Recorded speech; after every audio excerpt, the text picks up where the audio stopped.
So we're in talking about North and South, and you assembled quite a cast of characters. Oh, we had a great cast. We also had a lot of uh, cameos in that too, because I like the cameo idea. By the way, this thing was, most of this miniseries we talked about were 12 hours, 8 hours, 10 hours. This was an order for 26 hours. The concept was that you do so much promotion, so much publicity, and so much everything to get a show, to build up a miniseries. It was on in November, and you do all of this stuff, and then you do a sequel 3 years later, and you have to start all over again. What about just building all of this? Just continue it doing the next sweeps. So you just build it up, and then just keep working on it and working on it, and carry it right over to the following sweeps. And we said that's a great idea. We'll play 12 of the first sweeps and 14 in the second sweep. And so we made this 26 adventure. It was all ordered at one time, not to see if it was going to play. This was a big risk on ABC's part. How big a risk? How much money did Of course, they paid $55 million for the thing, which was a lot of money at that time.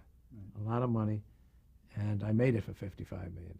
And did the results justify? Yes, they were in the 30, 40 shares, and it carried over to 30. It won all its time period. That's what really counts. That's what counts. Now we can't talk about shares that went on in Roots anymore because there was only 3 networks in the local station. Right. Now you've got 3 networks and 75 to 100 other stations you can look at. And if so you only have 50% of some of the audience goes to the network now, and the other 50% goes to all those other places. So you can put on the Return of the Lord, right, and somebody be watching a game show on the other thing, or the Discovery about animals, or A&E about something else. That ugly word fragmentation has emerged. Has emerged.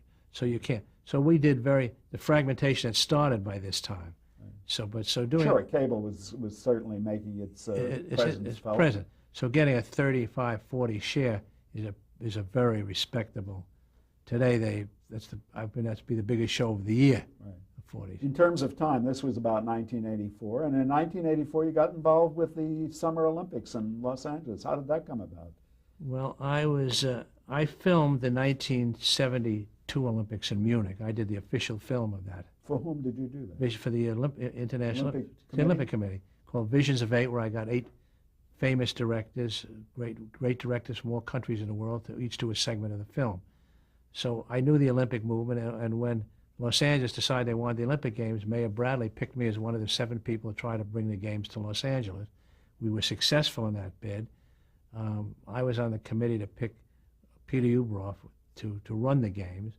I'm just going to get to this, how I got there quickly. We ran the games, and he had Disney was going to do the opening ceremonies, and somehow they overcharged him for something. They said it was going to be $5,000. It turned out to be $30,000. He got nervous, and he said, I don't want that. So one day, all of a sudden, I'm sitting there at lunch. He says, why don't you put on the opening ceremony? I says, what are you talking about? I've never done it. It's a live event. I've never done a live event. I know you can do it, David. You're in show business and this and this. I said, well, let me think about it overnight. I don't want to say yet. So I went home and talked to my wife, Gloria, about it, and we had a time. I said, why not? I've got guts. Let's give it what am I going to lose? I'm not going to, my family is going to be driven out of town on a rail. I can't think of what's going to happen. So let's give it a shot. So I went back. I only had 2 things I wanted to do. Number one, who is going to be looking over my shoulder, and how often are they going to be looking over? Because if I'm going to get the crap, I want the history. I want to be the one making the decision. And Peter said, nobody's going to. Your decision is final. I said, what about you? I don't care. If I never see anything you do, just show me the thing. I'll come there the opening day, and if it's good, it's good. If it's not, I trust you. So I said, that's good. And number 2, I don't want to be in the official Olympic headquarters because everybody has to wear ties and jackets. And the people that I'm going to have in my office are dancers and singers coming with, I don't know what kind of pants on, and it's not going to fit in your atmosphere. So I want my office away from that. He says, you've got it. And I said, okay, I'll do it. And I spent a year at no salary coming up with the opening ceremonies of the Olympic Games. I looked at every opening ceremonies that was on film to get an idea what an opening. I had been to opening ceremonies, so I'd been to the Olympic Games in Munich. I'd been to the Olympic Games in Montreal. I'd been to the Olympic Games in Mexico City, Squaw Valley, Lake Placid. So I knew what the Olympic Games were about. So I had an idea. And then I just started to do it. I got the best people I could. I had a guy working with me called Tommy Walker, who had done a lot of these things and knew what he was doing and knew all the nitty gritty. And I had a great staff of people. I got the best I could. What was your idea, your concept? My concept was that I announced that I was going to do a 20 goosebump opening ceremonies, which meant that I want you to really get goosebumps when you see the ceremony. And that's what I went for. I went for emotion. And obviously, it somehow it all came together. We had the guy flowing. You sat down, and all of a sudden, a guy flew in from the ceiling. Had a pack that you've never seen anybody fly in your life before. A guy comes over the Coliseum, circles the Coliseum, and a human being just by himself, a little pack on his back, and comes down. And you say, well, people said, I guess we're in for something different with that opening. And from there on, we just had the people at the pianos. The idea of having 84 pianos playing Rhapsody in Blue and thousands of people on the field and singing America the Beautiful. It all came together. The torch came. We did have some, I'll just tell you one story because there's 1,000 stories. Yes, I'm sure. But I'll tell you one. It's now half an hour from the opening ceremonies. I'm coming communications with the LAPD is bringing 50, 100 buses coming from Santa Anita with my cast. I had 8,000 people in the cast. And they had these enormous buses, kids piled in. So how's the buses coming? They're fine, they're on their way. And I have 4,000 athletes coming from UCLA in a bus, and I can, with that. How's the people? The athletes are on the way. 4,000 athletes are walking here. And down below we have 500 people preparing things, and everything's getting ready. And now it's 20 minutes, 15 minutes, and I'm checking on this and checking. How's the torch coming? Are you getting near? Because I don't want you to be late. I wanted the torch to be an hour early. I didn't trust them. But the torch was 3 hours away from the opening of the thing. So about 2 hours, I wanted to be sure the torch was appearing. So where's the torch now? We're on time. Don't worry, David. We'll be there on time. And it's getting the ceremony, and all of a sudden, who walks into my desk but Chief Gates and Ed Best, security from the Olympic, the LAPD police, and the head of security. And they say, we don't want you to get upset, David. Tell me what. But we think there's a bomb in the torch. Oh, Jesus. We have 15 minutes of the opening ceremonies, and you tell me there's a goddamn bomb in the torch. And I look over there, and there's a bomb squad. You can't see them because they're hiding. They're at the Paris Island. They're hiding behind the thing, creeping. The guys with those outfits that they're creeping along the bottom of the thing, creeping along. And oh, geez, he said, I said, what's wrong? I said, well, there was a lock broken. And there was a box in there that wasn't there. About an hour before anybody came to the Coliseum, the Secret Service, the FBI, they did an entire sweep of the Coliseum. About 30 dogs, every door, every room, everything was open. Of course, the torch was open, too. There was nothing. All of a sudden, the lock is broken. There's a big box there that wasn't there before. They have no idea what the hell it is. So they tell me, and I said, oh, geez, I'm not going to tell Rafa. He's 2 hours away. He's sitting in the trailer back there, shaking as it is. I call my guy who's my construction guy. I said, you've got to build me something for the torch. If I can't light that torch up there, you have to construct something we'll put out on the field, temporary, just so it looks like something. Just do anything and build me something so that Rafa has something to light. So, Rafa being? Rafa Johnson, the great Olympic athlete who was the final guy who lit the torch. Nobody knew who it was at that moment. So on goes with the show. I say, I better tell Peter Ueberroth. So Peter's sitting in the box with the president and the whole bunch of people. And I whisper to Peter, I said, Peter, don't change the expression on your face, because what I'm going to tell you, you may want to, but there may be a bomb in the torch. Oh, Jesus. I said, I'll bring you up to date, but, let's go on with it. We just have to go there. It's all being taken care of by, so I go back to my booth, 9876. I call everybody, congratulations, fellas, it's great. Here we go. Good luck to everybody that's on the spike. I have this communications to everybody. And I'm mostly talking to Roone Arledge, who's telling me, David, let me finish this one commercial, then you can start. So, identify Roone Arledge. Roone Arledge is the president of ABC Sports and News, and who, when it got to the Olympics, he was in the main seat calling everything for ABC, even though they had directors under him. And I was in direct contact with him, and Tommy Walker was calling the show. He was telling the people on the field what time to start things, and I would call Tommy and say, okay, Tommy, you can start the next thing. And so We call the thing anyway. It gets underway. We're underway and underway. And finally, about an hour later, in walks Ed Best and the Chief Gates. You can relax, David. I said, oh, gee, what was it? He said, well, you remember that broken lock? ABC decided they wanted camera ups in the torch there. They couldn't find the person with the lock, so they broke the lock. Those boxes were empty camera boxes that ABC left on it. And those wires that we saw going in that looked like wires that were going to set off a bomb, they were ABC's wires. It was all ABC. Everything is fine. There's no thing. We had the dogs up there. Everything is clear. You can go on. I said, thank God.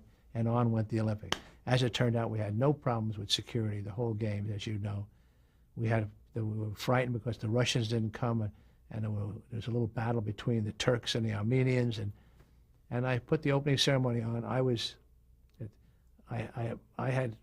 I think the most fun for my friends is because I had control of the LAPD that day on all the freeways, because I had 25, 30,000 people coming to the Coliseum that had to get there at different times. So I was in touch with the LAPD office. So I decided I'd have all my friends meet at one place, all get on a bus together, and I'd have an escort for them too. So the most fun to them was going up to the entrance of the airport, to the freeway, a cop stopping all the traffic on the freeway, their buses going by, and down. I said, we didn't even need a good ceremony. Can't beat that. Right. Going down, we nonstop to the all the way down to the games. Nobody was in our way, right up to the entrance and right up to our seats. So that was the best part of the game. And then Grant Tinker says, you have a lot of guts inviting those 400 friends of yours to the game, because one of them was terrible, the opening ceremony. I said, I saw the rehearsal. It wasn't going to be terrible. But I think what was important to me was it was nerve-wracking. I could survive it. I mean, if it was a terrible thing, but everybody in the world would say, Hollywood stinks. They can't even put on a good show. L.A. is a crazy place. We always knew they can't put on a good show. The United States doesn't know what the hell they're doing. They can't put on a good show. And that would have been effective. Weighed heavily on you. That would weigh heavily. I could get by the thing. I mean, I'd done shows. I had plenty of money. I was going to live happily ever after. And I did. So yeah, Brandon started by another miniseries from, even if it wasn't it. But that was the thing that weighed heavily. Just think of what they would say about L.A. and Hollywood and the United States if this was and they would have killed us. Fortunately, it went off good. It was one of the most splendid notice. It was one of the most successful opening ceremonies ever, and it was a great moment. Tell me, do you sell the rights to the opening ceremonies separately from the Olympic rights? I was head of the television committee who sold the rights. No, that the opening ceremonies is part of the whole Olympic. We got, it says most places says 275 million. 225 million. We really got 300 million. Of course, we forced ABC to do the World Picture too. The other countries have national, other countries other than ours have national television organization. And so when you make a deal with the TV, they do the world picture. But with us, we don't have a national company, so we had to have ABC. We don't have our own company to do it. So ABC, in addition to paying us $225 million for the rights, also did the world picture. So the rest of the world, gets the picture from ABC cameras. And so that added how much to $75 million. So it was 300 million. We got 300 million for the Olympic Games. Well, what did it cost to put on the opening ceremonies? Well, let me put it this way: we came out with the L.A. Olympic Committee had a profit of $250 million. The last democratic country that did it was Canada. We don't know what Russia costs because it's all government. Nobody knows. Lost $1.2 billion. So the next country that got it was us, and we made a $250 million profit. When we bid for the Olympic Games, we were the only country outside of Tehran, which was the shore at that time. I couldn't imagine if they ever gave it to that country what would happen. And because nobody wanted it, they were afraid of the big losses. We did not have the city. We have a private corporation put it on. That the 7 original people who tried to get the games were the head of the corporation. And we put on games ourselves. We made a big profit, which is still being used today. That profit we split with the United States Olympic Committee, and we have $125 million that we give that was only used for youth sports in Southern California. And we still have the $125 million. We've given $75 million away. That's 14 years later. 14 years later. Right. Anyway, there's a lot of stories about the games, but I could go on. But you followed that success with another very successful live event, the Liberty Weekend. Yes, I thought I was finished, and Lee Iacocca called me and said, it's the 100th anniversary of the Statue of Liberty, David. I like the opening ceremonies a lot. You think you can do something and put on some kind of a show for us? We don't know what to do. We're going to open the statue. Can you come up with an idea? This was in 1986, of course. Idea. It was about 85, and then the end of 84, beginning of 85. So I said, well, let me come up with some idea. So I came up with this idea. July 4th was on a weekend. I said, let's do Liberty Weekend. We'll do the statue on Thursday night, and we'll do maybe I'll get the tall ships to come back have a fireworks on July 4th. The big ships, the tall ships come back and have a big concert on that night. Then the next day we'll do a concert in Central Park with the New York Philharmonic, a free concert. Then the last day we'll have a big ceremonies out at the Dodgers at Giant Stadium, a big closing ceremony. He said, well, how much is that going to cost? I said, well, I don't know, probably about $30 million. He said, we don't have $30 million. He said, how much do you have allocated? He said, $5 million. I said, okay, give me the 5, and I'll raise the other $25 million. And I did. By selling tickets to two.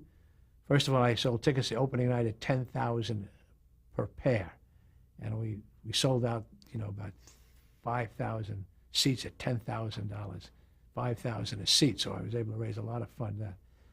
Most of the other events were free. We did merchandising, and we charged for closing ceremonies. Everything else was free that week, except the opening and closing. This is a 4-day weekend. 4-day weekend. I raised $30 million. And with that and the $5 million we had, I put on the whole 4-day celebration. Who did you have as your director? I had 4 directors. I had Hemian and Smith the first night, Don Misha the last night, Walter Miller the second night, and David Griffith who put on the show. We had the New York Philharmonic, and all these great classical songs. We had 800,000 people in Central Park, second largest audience of all time. And Marilyn Horn, one of the singers, when I was backstage, I said, David, I've sung for 20 years, and tonight there's more people in here than have all the concerts I've ever given myself. In all my years, I'm singing to more people tonight, 800,000 people to hear me sing classical music, and it was unbelievable. We had Placido Domingo and all the great stars, and we had a great weekend. And did you get a great kick out of putting on these? No. L.A. Olympics was easy. New York was terrible. New York is crooked. The unions were crooked. The mob controls most of it. I give you an example. I wanted to have some lighting done, which cost about $200,000. So my guy in line says, there's 6 companies. I put out the bid. Only one company bid on it and wants $800,000. I said, what are you talking about? It's a $200,000 job. Well, David, you find another company. There's only one company. I said, what about the other companies? Well, they're all run by the mob. I mean, that's the company. You got to do $800,000. You can't do the lighting. So I knew a guy in New York who says to me, he was a sort of an inside New York. I said, well, let me see if I can work on it, David. So he calls me up and says to me, the guy that just got out of Sing Sing was in the lighting business. He wants the job. He doesn't care. He'll do it for $300,000 for you. I said, that's really how is he going to get it? Don't worry about it. This guy can get it. Yeah. So I said, well, it's about $50,000 what I want to spend. So the guy calls me and he tells me, he says, Wolper, this is about a $250,000 job. I need $50,000 to get around some characters that are, I got to get around.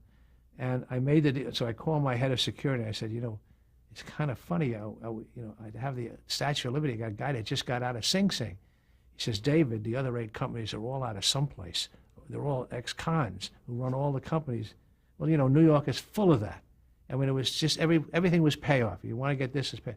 Los Angeles, it wasn't one payoff. Even the mayor was willing to pay for his seats, but we gave them to him free. But the Mayor Brownlee was willing to pay. He said, nobody should get a free seat. I'll pay how much of the seats? Just let me. In New York, the mayor, I couldn't get the police chief to talk to me unless the mayor got 1,000 tickets to different events. I couldn't get it was just a mess. And by the time I was at about 3 weeks to go, I was so tired. I was so happy to get out of that thing. It was very difficult, very difficult. It's a different atmosphere than New York, and the city was tough. So I'll take you out of that, and I'll bring you back to television for one more of your shows, and then... By the way, we sold that to ABC. I put the thing out for bids, and I wanted all the stations to share it. NBC was Grant Tinker was the only one who agreed to share it. Grant Tinker then being the chairman of NBC. He said, I'll share it with the other people, CBS didn't want any part of it, and ABC said, we don't want to share it, we want the whole thing. what do you want? I said, well, this is what I want for the whole thing. He says, you've got it. What did they pay for? $25 million. Okay, I'll just ask you about one other of your television productions, and then we'll go into a summary, if I may go in that route. Queen. Alex Haley was going to write a book before he died. It was very controversial. Alex Haley died prematurely, didn't he? He did die prematurely. He was going to write a book that says that he is not African American, he's Afro-Irish American, because his family came from Ireland. Although his mother, Queen, was raped by a white, Queen's mother was raped, she was Irish. Right. So raped or not, he's an Irish African American. He was going to come out with that, that even though that most African Americans are not African Americans, they're Afro something else American, and he wanted to use his grandmother Queen. His grandmother Queen was white and passed for white the 1/3 of her life, because she was his grandmother was the daughter of the plantation woman who was raped by one of the plantation men, and that was the daughter. She was white. She lived half her life as a white woman, totally in a white world, and it's the story of Queen, ending up where she finally found her, so to speak, her roots in black, and she winds up marrying a wonderful guy, and Alex Haley's father is that union.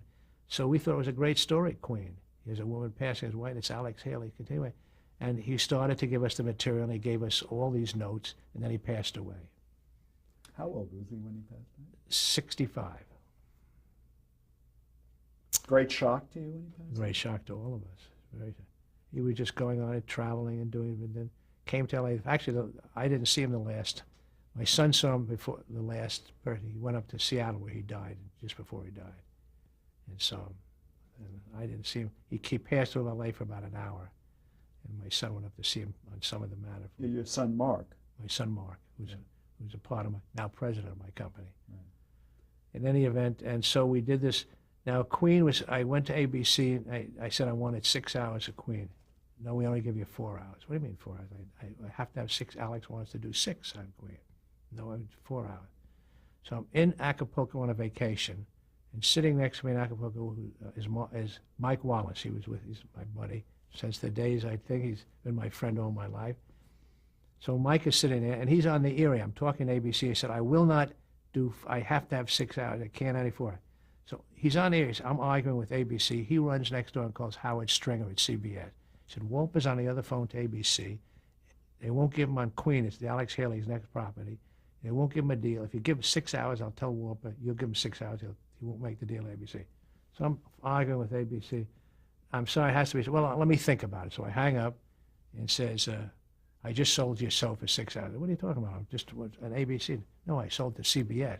I called Howard Stringer. Call him on the phone now. He'll take the 6 hours right now. Howard Stringer being the president. The president of CBS, right. I call Howard on the phone. Howard, you just speak. Yes, what it's about. I told him. He said, we'll take it. You've got a 6-hour commitment right now to make Queen. Thank you very much. I called ABC on the other phone. Sorry, I'm not going to say you 4 hours. And they never moved. And I went over to Queen. As you know, Queen became a hit.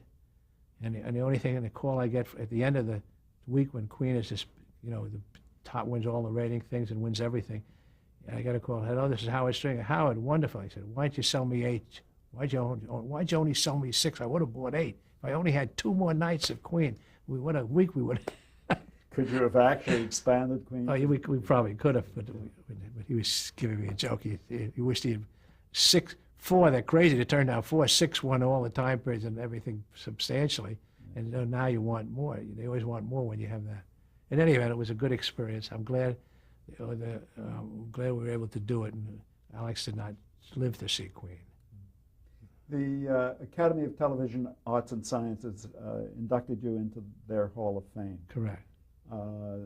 That a great thrill for you? That was the biggest. I was inducted with Huntley and Brinkley, George Burns, and Jack Benny. And no, Burns.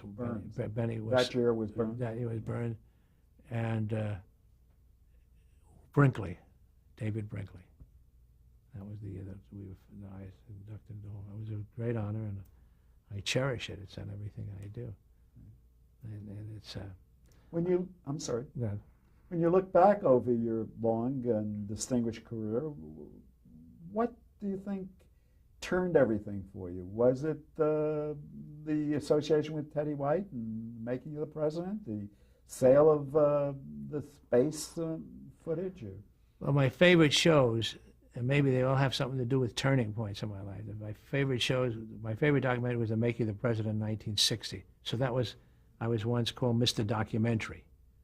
Then I was in a miniseries, and my favorite obviously is Roots. So now all of a sudden I'm a Mr. Miniseries. Then I do the opening ceremonies of the Olympic Games, and that even, is even worldwide. So everybody thinks about me as outdoor spectaculars, But really, my real love is the documentary, and I've gone back to it now. Yes, the your twilight career of is my hardly year. over. Tell us about what you're doing now. Well, it's the end of this century, and I went to studio, and I said, I'd like to do 20 hours on summing up the 20th century, about 10 hours on the great events and 10 hours on the great people. And I spoke to the people who were in the sales department, Ed Blyer in the cable area, and we made a deal with CNN, and CNN said, well, we need a summary of our century. We're CNN, and we can't think of anybody better to sum up the century than you for us. So I made it. CNN is running the 10 hours of great events of the 20th century in 1999, summing up the whole century using their film and other films. And CBSI, New cable. a new cable thing, needed something to kick off their expansion thing. They said the perfect thing would be, it's Eye on People is the name, and I'm going to give a show on the great people of the 20th century. Perfect 10 hours.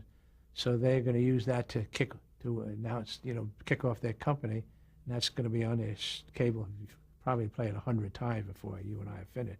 The only reason, because you can start playing it now, they don't have that big an audience. They can play it a year from now. It's a new audience at 2 years from now. It's a 3 years from now. So they'll be playing for a long time. Are you in production with these? We're in production of both, full production. Bob Gwinnett and all my old people, Flaum and Spiegel and they're all working. All my old documentary workers, a whole bunch of them are working on this. And now your son Mark is part of your company. yeah, but he's not in the. He's right. I'm doing a lot of other things too. I'm preparing a feature, and Mark is in St. Louis on a miniseries. About there's another family actually. Now the title of the miniseries is still unknown because they keep NBC changes it every week. This week is gee, I forgot. Well, anyway, they're going to change it again. This is a temporary title. I'm sorry, and this miniseries about what? It's about 4 generations of a family of women, and it's how the women's movement changed, how the old generation, the newer generation, the daughter, and then the granddaughter, how they're all changing. It's 4 generations of a family again. Based on a book, or based on a book called Daughters of the New World, and they don't like the Daughters of the New World, so it's temporary title. And when Daughters is of the New World. This will be targeted on. for? This is targeted for November. Of this year. And Mark is involved with that? Mark is the producer. He's on it every day. And he's the president of your company? Yes, he is. And you're chairman? Chairman. Right. And so talk about the impact that cable television has had on the business. Well, let me say what the impact is. This is a very important impact. Before you do, I think we have to pause one more time.